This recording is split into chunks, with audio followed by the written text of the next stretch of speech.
Mga kinasuhan ng estafa ng mga celebrity sa showbiz 2024. Neri Naig Miranda. Nabalita nga lamang nitong nagdaang araw ang pagkakasangkot ng aktres at wais na misis na si Neri Naig sa isyu na may kinalaman sa kanyang mga negosyo. Sinasabing may nalabag ito sa Section 28 ng RA 8799 na kilala bilang Registration of Brokers, Dealers, Salesmen and Associated Persons. Unang narinig ang balita kay OG Diaz at sinabi niyang wala pang lumalabas na kumpirmasyon tungkol dito. Subalit ipinasa sa kanya ang detalye ng nangyari kay Neri. Ayon naman sa Southern Police District, nasilbihan nila di umano si Neri ng arrest warrant sa basement ng isang convention center sa loob ng isang mall sa Pasay City noong November 23, 2024. Siya ay nahaharap sa isang estafa case kaugnay ng Presidential Decree 1689 na nagpapataas sa parusa para sa estafa na ginawa ng isang sindikato na binubuo ng 5 o higit pang mga tao na binuo na may layuning isagawa ang unlawful or illegal act, transaction, enterprise or scheme. Sa ngayon ay wala pang pahayag ang kampo ni Neri tungkol dito, maging ang mister niyang si Chito Miranda. Ken Chan. Simula pa noong September ay pinag-uusapan na ang tungkol sa pagkakasangkot ng aktor na si Ken Chan at ang pagsasampa sa kanya ng kasong estafa ng mga kasama niya sa negosyo. Sinasabing niloko di umano sila ni Ken at pinangakuan na makakakuha ng porsyento sa restaurant business na kanilang itinayo. Subalit hindi ito nangyari dahil nalugi ang negosyong ito.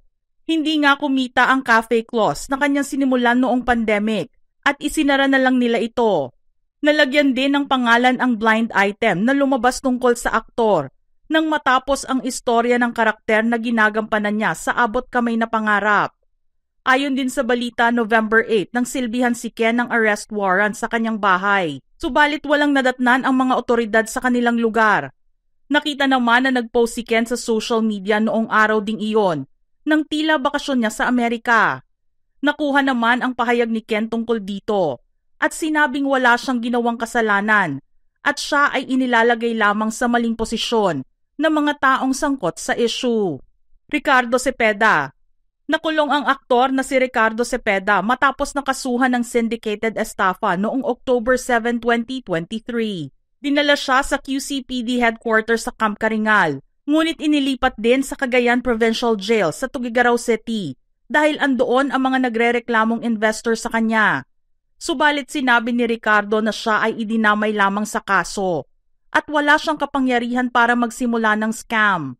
Siya lamang ay endorser ng mga produktong binigyan nila ng tiwala na makakapagpaganda ng buhay at kinabukasan ng maraming tao.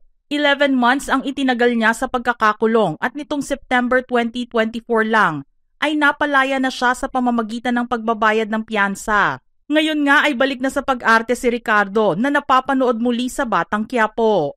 Sunshine Dizon. Isang grupo naman ng mga nagrereklamo ang nag-akusa kay Sunshine at mga kasosyo nito at sinabing sila ay naloko sa pag-invest ng 6 million pesos sa Icon Worldwide Entertainment Incorporated. Ang Public Prosecutor's Office naman sa Daet, Camarines Norte ay inirekomenda din na sampahan ng kasong estafa ang aktres dahil sa bogus 10 million pesos investment deal na konektado sa online cockfighting o e-sabong. Candy Pangilinan. Kasong anti-fencing at estafa ang isinampa sa komedyante ng kanyang ex-husband na si Gilbert Alvarado noong 2007. Sinabi naman ni Candy na wala siyang kamalay-malay sa kasong isinampa ng ex at isa rin siyang biktima ng sitwasyon. Na-dismiss naman ng QC Court ang kaso na ito na ikinatuwa ni Candy. Nahiwalay sila ni Gilbert 1 buwan matapos isilang ang anak nila na si Quentin. Philip Salvador. Guilty ang naging hatol ng Las Piñas City RTC sa aktor sa kasong estafa na isinampa ng kanyang dating girlfriend na si Cristina Decena.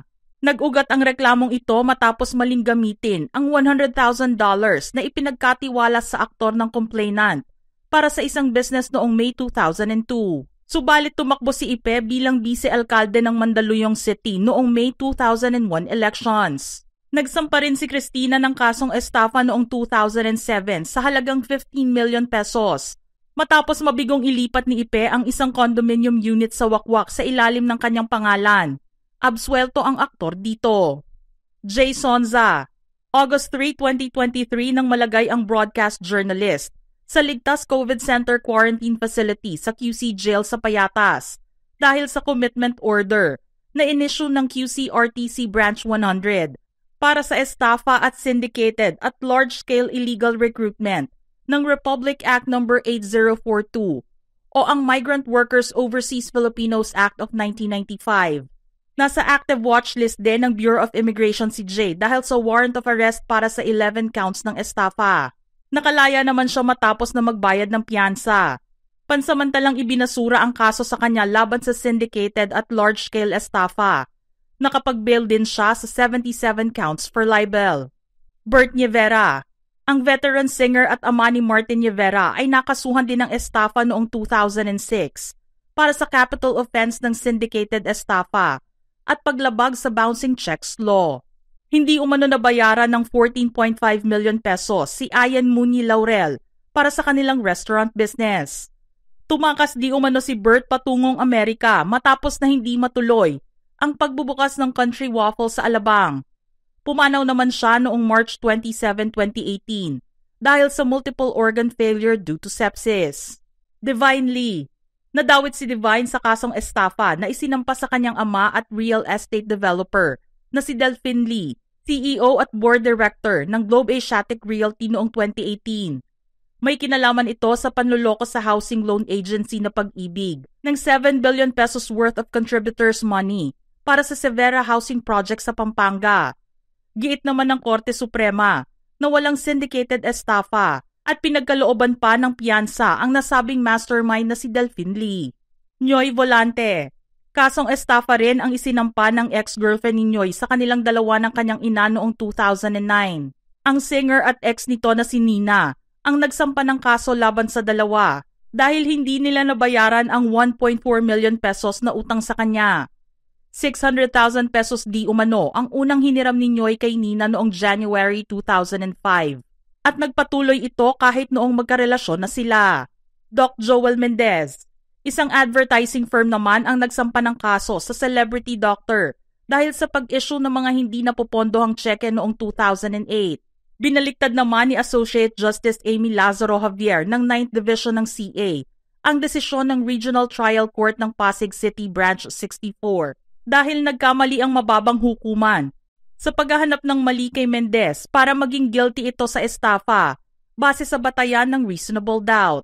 Ngunit inatasan pa rin ang doktor na bayaran ang halagang 1.7 million pesos bilang danyos kasama ang interes na 6% kada taon mula sa finality ng desisyon. Joel May Lobaton. Ang ex-wife ni Senator Coco Pimentel at binibining Pilipinas Universe 1998 title holder ay nahuli noong 2022 sa Lawag City dahil sa pagkakadawit sa investment scam. Dinaya umano niya ang mga biktima at mga opisyal ng gobyerno ng mahigit 50 million pesos matapos magpakilalang producer at empleyado ng isang talent agency. September 12, 2022 ay nahatulan siyang guilty ng QC Regional Trial Court Branch 226 para sa kasong estafa. Katrina Evans. Naaresto sa Makati City ang misis ng aktor na si Matt Evans dahil sa kasong estafa noong December 9, 2019. Nahikayat umano ni Katrina ang nagreklamo na mag-invest ng 2 million pesos sa isang production company ngunit taliwas ito sa kakayanan ng kumpanya. Pansamantala siyang nakalaya matapos na magpiyansa ng 30,000 pesos. Luis Manzano. Nadawit ang pangalan ng TV host na si Luis Manzano sa Flex Fuel Investment Scam noong 2021. Sinabi ng mga nagreklamo na may kinalaman si Luis dahil siya ang tumatayong chairman noong panahong hikayatin sila na mag-invest sa kumpanya. Inabsuelto naman ng NBI si Luis sa reklamong syndicated estafa dahil napatunayan na nakapagbitiw na ito bago pa man mangyari ang scam. Annabel Rama. Ang pinsan niyang si Jose Vicente Rama del Prado Jr. ang nagsampa ng reklamong estafa laban kay Annabel.